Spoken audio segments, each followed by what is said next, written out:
ಶ್ರೀಗುರುಭ್ಯೋ ನಮಃ. ಗುಹಾಂ ಪ್ರವಿಷ್ಟೋ ಆತ್ಮಾನೋ ಹಿ ತದ್ದರ್ಶನಾತು ಋತಂ ಪಿಬಂತೋ ಸುಕೃತಸ್ಯ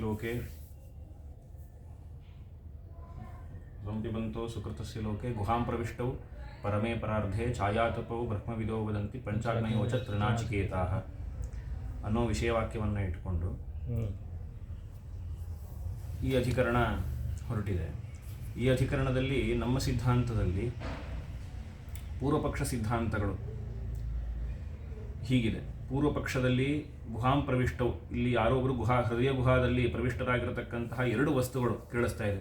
ಋತಂ ಪಿಬಂತವು, ಋತಪಾನ ಕರ್ತೃಗಳು, ಋತಪಾನ ಕರ್ತಾರು. ಋತಪಾನ ಕರ್ತೃ ಅಂತಂದರೆ ಕರ್ಮದಿಂದ ಜನ್ಯವಾಗಿರತಕ್ಕಂತಹ ಏನು ಫಲ ಇದೆ, ಫಲಭೋಗವನ್ನು ಉಳ್ಳಂತಹ ಇಬ್ಬರು ಕೇಳಿಸ್ತಾ ಇದ್ದಾರೆ ಹೃದಯ ಗುಹಾದಲ್ಲಿ ಇರತಕ್ಕಂತಹವರು. ಅವರು ಯಾರು ಅಂತ ಪ್ರಶ್ನೆ. ನಮ್ಮ ಸಂಶಯ ಈಶ್ವರ ಜೀವ ಅಂತ ಇಟ್ಕೊಳ್ಳೋದು ಅಥವಾ ಪರಮಾತ್ಮನ ಎರಡು ರೂಪಗಳು ಅಂತ ಇಟ್ಕೊಳ್ಳೋದು ಅಂತ ಸಂಶಯವನ್ನು ಮಾಡಿ ನಮ್ಮ ಸಿದ್ಧಾಂತದಲ್ಲಿ ಪೂರ್ವಪಕ್ಷದಲ್ಲಿ ಈಶ್ವರ ಜೀವರು ಅಂತ ಇಟ್ಕೊಳ್ಳೋದು.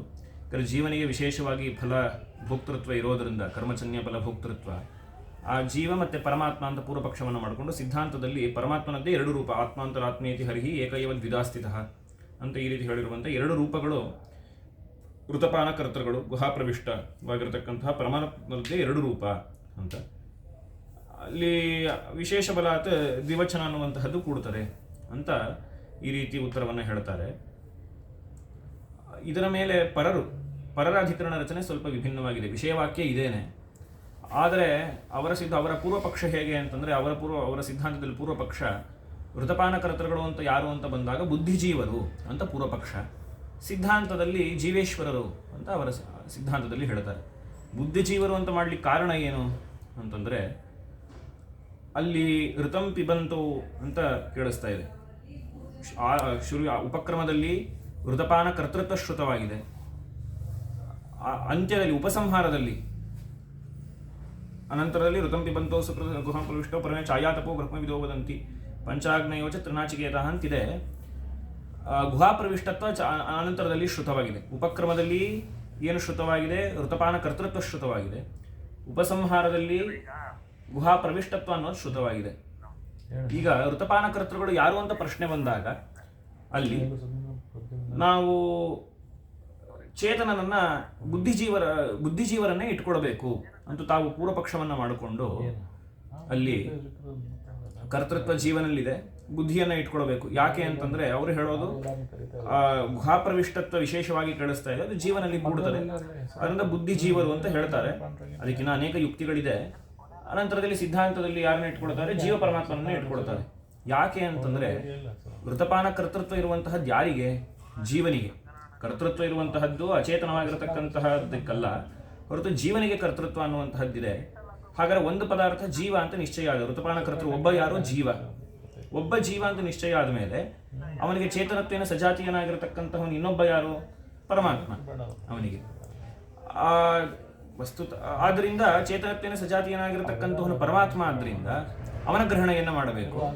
ಸಾಜತ್ಯವನ್ನು ಪುರಸ್ಕರಿಸಿ ಹಾಗಾದ್ರೆ ಜೀವ ಪರಮಾತ್ಮರೇ ಋತಪಾನ ಕರ್ತೃಗಳು ಅಂತ ಈ ರೀತಿ ಪೂರ್ವಪಕ್ಷವನ್ನು ಮಾಡ್ತಾರೆ.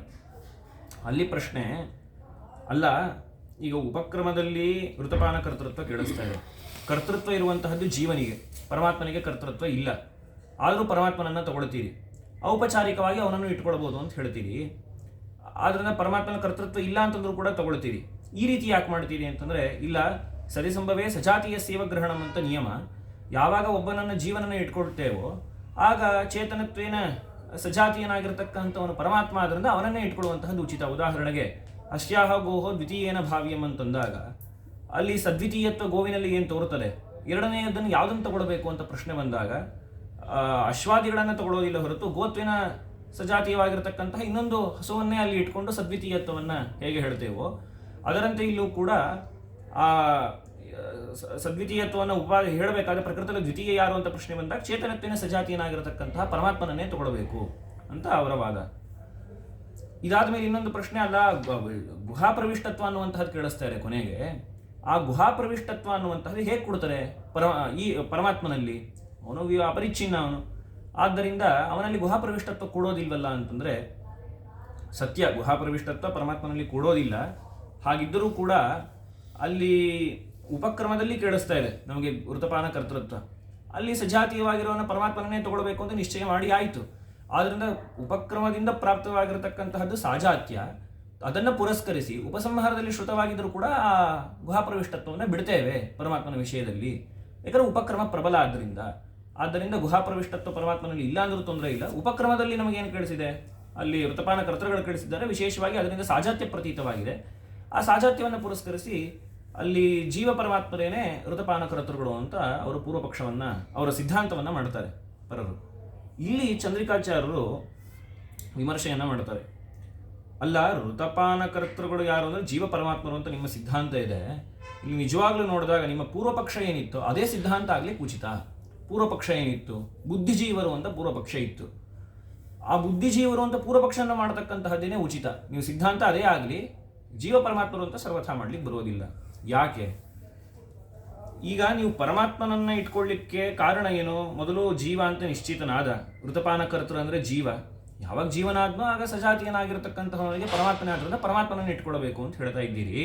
ಆದರೆ ಜೀವ ಅಂತ ಇಟ್ಕೊಳ್ಳಿಕ್ಕೆ ಪ್ರಮಾಣ ಇಲ್ಲ ಅಂತ. ಯಾಕೆ? ಅಲ್ಲ, ಕರ್ತೃತ್ವ ಕೇಳಿಸ್ತಾ ಇದೆಯಲ್ಲ, ಶತ್ರು ಪ್ರತ್ಯರ್ಥ ಕರ್ತೃತ್ವ ಅಥವಾ ಕರ್ತ. ಅದರಿಂದ ನಾವು ಪರಮಾತ್ಮನ ಜೀವನನ್ನು ಇಟ್ಕೊಳ್ತೇವೆ ಅಂತಂದ್ರೆ ಹಾಗಲ್ಲ. ನಿಮ್ಮ ಸಿದ್ಧಾಂತದಲ್ಲಿ ಕರ್ತೃತ್ವ ಅನ್ನುವಂತಹದ್ದು ವಾಸ್ತವಿಕವಾಗಿ ಇರುವಂತಹದ್ದು ಎಲ್ಲಿ? ಅದು ಅಂತಃಕರಣದಲ್ಲಿ. ಕ್ರಿಯಾನುಕೂಲ ಕೃತಿಮತ್ವ ರೂಪವಾಗಿರತಕ್ಕಂತಹ ಕರ್ತೃತ್ವ ಅದು ಅಂತಃಕರಣದ ಪರಿಣಾಮ. ಜ್ಞಾನ, ಕೃತಿ ಇವುಗಳೆಲ್ಲವೂ ಕೂಡ ಅಂತಃಕರಣದ ಪರಿಣಾಮ. ಅದು ಉಪಾದಾನದಲ್ಲಿ ಇರ್ತದೆ ತಾದಾತ್ಮ್ಯ ಸಂಬಂಧೇನ. ಆದ್ದರಿಂದ ಕರ್ತೃತ್ವ ನಿಜವಾಗಲೂ ಇರತಕ್ಕಂತಹದ್ದು ಅದು ಅಂತಃಕರಣದಲ್ಲಿ. ಜೀವನಲ್ಲಿ ಸರ್ವತಾ ಕರ್ತೃತ್ವ ಇಲ್ಲ. ಆದರೂ ಕೂಡ ಹೇಗೆ ಸ್ಫಟಿಕದ ಹತ್ತಿರ ಉಪಾಧಿಯ ಸಂಬಂಧದಿಂದ ಲೌಹಿತ್ಯ ಅನ್ನುವಂತಹದ್ದು ತೋರ್ತದೋ ಅದರಂತೆ ಅಂತಃಕರಣದ ಸನ್ನಿಧಾನ ಇರೋದರಿಂದ ಅಂತಃಕರಣದಲ್ಲಿರತಕ್ಕಂತಹ ಕರ್ತೃತ್ವವೇನೆ ಅದು ಜೀವನಲ್ಲಿ ತೋರ್ತದೆ ಅಂತ ನೀವು ಹೇಳ್ತೀರಿ. ಹಾಗಾದರೆ ಋತಂ ಪಿಬಂತೌ ಅಂತ ಶತ್ರುಪ್ರತ್ಯಯ ಕೇಳಿಸಿದ ಕೂಡಲೇ ಕರ್ತೃತ್ವ ವಿಶಿಷ್ಟದ ಜ್ಞಾನ ಬರುತ್ತದೆ. ಕರ್ತೃತ್ವ ನಿಜವಾಗ್ಲಿ ಇರೋದಿಲ್ಲಿ ಬುದ್ಧಿಯಲ್ಲಿ, ಆತ್ಮನ ಜೀವನಲ್ಲಿ ಸರ್ವಥಾ ಇಲ್ಲ.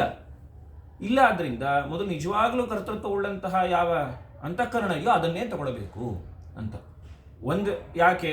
ಅಲ್ಲಿ ಸ್ವಾಭಾವಿಕ ತಾದಾತ್ಮ್ಯ ಸಂಬಂಧೇನ ಇದೆ.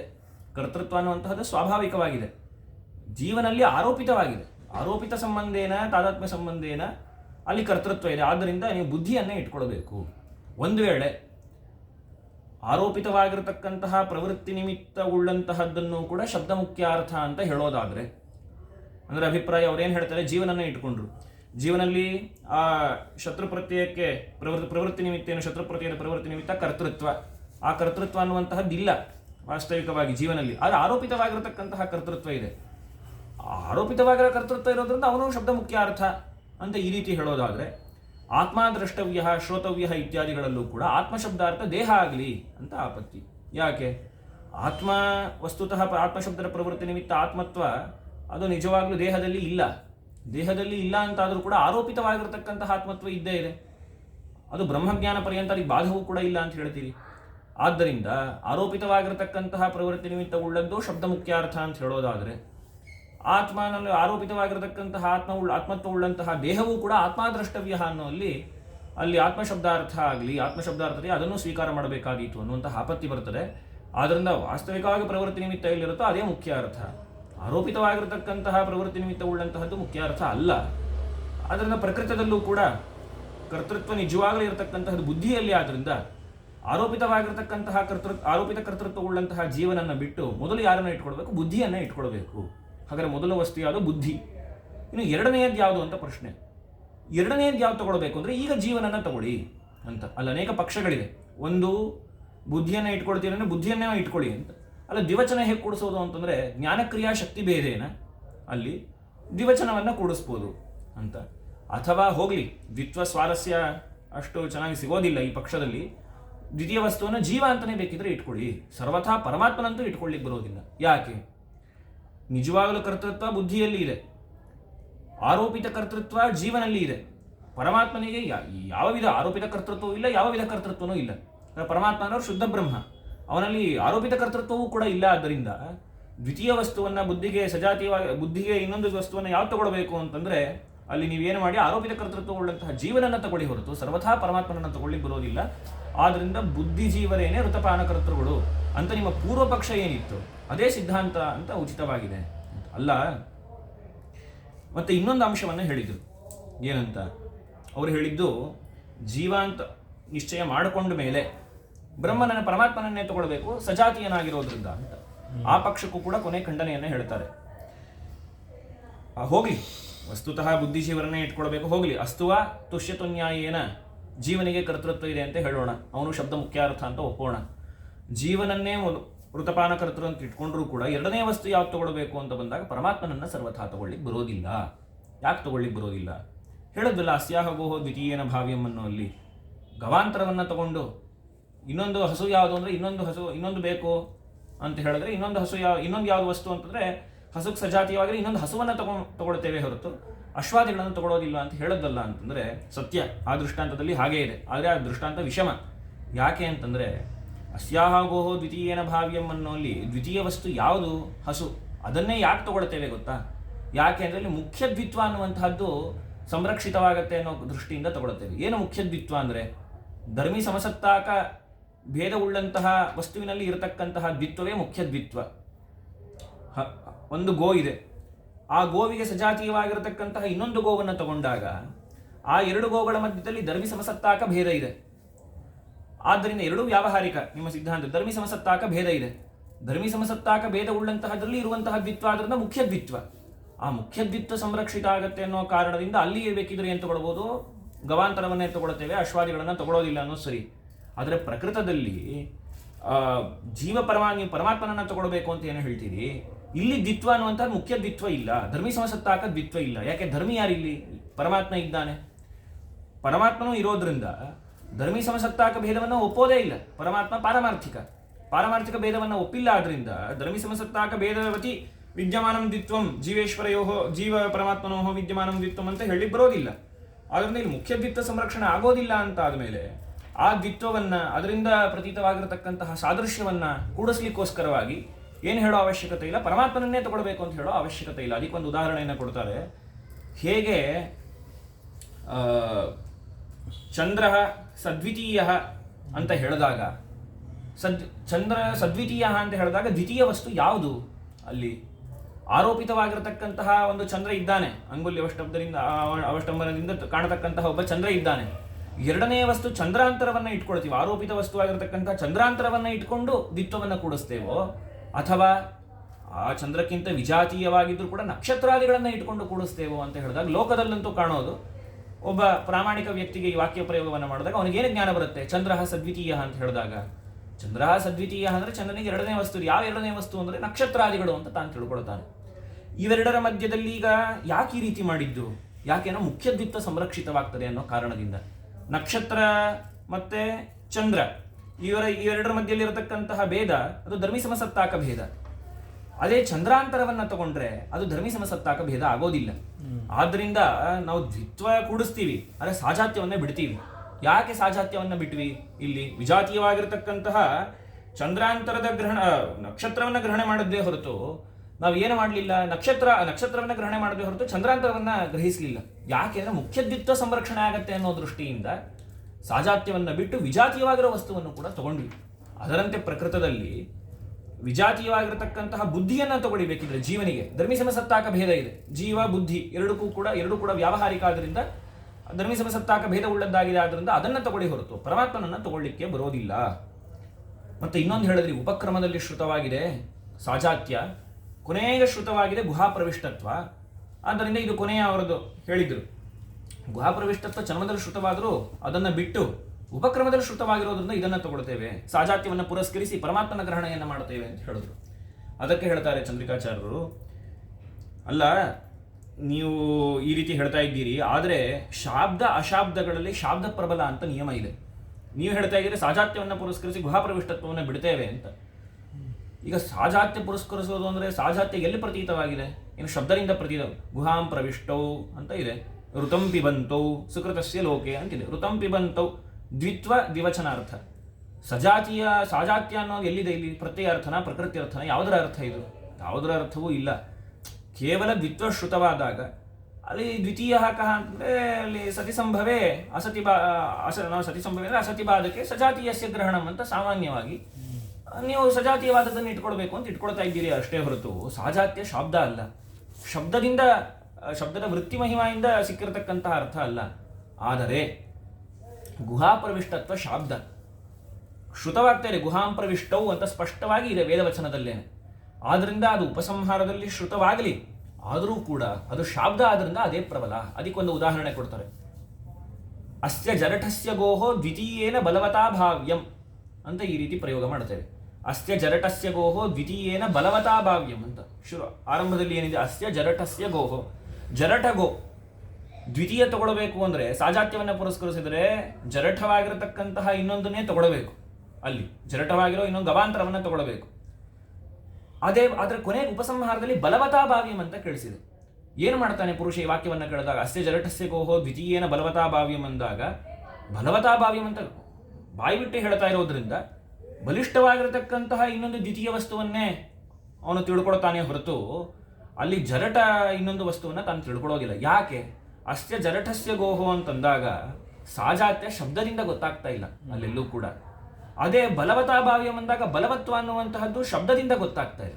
ಆದ್ದರಿಂದ ದುರ್ಬಲತ್ವೇನ ಏನೋ ಸಾಜಾತ್ಯ ಇದೋ ಅದು ಆಕ್ಷಿಪ್ತ, ಕೇವಲ ಆಕ್ಷಿಪ್ತ ಮತ್ತೆ ಶಾಬ್ದಗಳಲ್ಲಿ ಶಾಬ್ದ ಪ್ರಬಲ ಆದ್ರಿಂದ ಶಾಬ್ದವಾಗಿರತಕ್ಕಂತಹ ನಾವು ಈ ಬಲವತ್ವವನ್ನು ಕೂಡಿಸ್ಲಿಕ್ಕೋಸ್ಕರ ಬಲಿಷ್ಠವಾಗಿರತಕ್ಕಂತಹ ಇನ್ನೊಂದು ವಸ್ತುವನ್ನೇ ನಾವು ತಿಳ್ಕೊಳ್ತೇವೆ ಹೊರತು, ಇನ್ನೊಂದು ಹಸುವೋ ಇನ್ನೊಂದು ಯಾವುದೋ ವಸ್ತುವನ್ನು ತಿಳ್ಕೊಳ್ತೇವೆ ಹೊರತು ಅಲ್ಲಿ ದುರ್ಬಲತ್ವೇನ ಸಜಾತೀಯವಾಗಿರೋ ಇನ್ನೊಂದು ಹಸುವನ್ನು ಗ್ರಹಣೆ ಮಾಡೋದಿಲ್ಲ. ಉಪಸಂಹಾರದಲ್ಲಿ ಶ್ರುತವಾಗಿದೆ ಬಲವತಾಭಾವ್ಯಂ ಅಂತ. ಹಾಗಿದ್ದರೂ ಕೂಡ ಶಾಬ್ದ ಆದ್ರಿಂದ ಅದನ್ನೇ ಪುರಸ್ಕರಿಸ್ತೇವೆ. ಅದರಂತೆ ಪ್ರಕೃತದಲ್ಲಿ ಗುಹಾಪ್ರವಿಷ್ಟತ್ವ ಕೇಳಿಸಿದೆ. ಶಾಬ್ದ ನಿಮ್ಮ ಸಾಜಾತ್ಯ ಅದು ಆಕ್ಷಿಪ್ತ, ಉಪಕ್ರಮದಲ್ಲಿ ಶಬ್ದ ಇಲ್ಲ, ಕಥಂಚಿತ್ ಉಪಕ್ರಮದಲ್ಲಿ ಅದು ಪ್ರತೀತವಾಗಬಹುದು. ಹಾಗಿದ್ದರೂ ಕೂಡ ಶಾಬ್ದ ಪ್ರಬಲ ಆದ್ದರಿಂದ ಈ ದೃಷ್ಟಾಂತವನ್ನು ಅಲ್ಲಿ ಹೇಗೆ ನಾವು ವಾಕ್ಯಾರ್ಥವನ್ನು ನಿರೂಪಣೆ ಮಾಡ್ತೇವೆ ಅದರಂತೆ ಪ್ರಕೃತದಲ್ಲಿ ಆ ಸಾಜಾತ್ಯವನ್ನು ಬಿಟ್ಟು ಗುಹಾಪ್ರವಿಷ್ಟತ್ವವನ್ನು ಕೂಡಿಸ್ಲಿಕ್ಕೋಸ್ಕರವಾಗಿ ಬುದ್ಧಿಜೀವರನ್ನ ಇಟ್ಕೊಳ್ಬೇಕೇ ಹೊರತು ಪರಮಾತ್ಮ ಸರ್ವತಾ ಗುಹಾಪ್ರವಿಷ್ಟ ಅಲ್ಲ. ಆದ್ದರಿಂದ ಆ ಬುದ್ಧಿಜೀವರನ್ನ ಇಟ್ಕೊಳ್ಬೇಕೇ ಹೊರತು ಸರ್ವಥಾ ನೀವೇನು ಇಟ್ಕೊಳ್ಳಿಕ್ಕೆ ಬರೋದಿಲ್ಲ. ಜೀವ ಪರಮಾತ್ಮರನ್ನ ದ್ವಿತೀಯ ವಸ್ತುವನ್ನು ಪರಮಾತ್ಮ ಅಂತ ಇಟ್ಕೊಳ್ಳಿಕ್ಕೆ ಬರೋದಿಲ್ಲ. ಅದರಿಂದ ನಿಮ್ಮ ಸಿದ್ಧಾಂತ ಅಯುಕ್ತವಾಗಿದೆ, ಏನು ಪೂರ್ವಪಕ್ಷ ಮಾಡಿದರೆ ಅದೇ ಸ್ವಲ್ಪ ಪರವಾಗಿರಲಿಲ್ಲ ಅಂತ ಈ ರೀತಿ ಚಂದ್ರಿಕಾಚಾರ್ಯರು ಸಂಪೂರ್ಣ ಖಂಡನೆಯನ್ನು ತಾವು ಮಾಡಿದ್ದಾರೆ. ಏನು ಹೇಳ್ತೀರಾ? ಯಾವ ವಿಷಯ? ಆಗಮ ವಿಚಾರ. ಯಾವ ಆಗಮ ವಿಷಯ?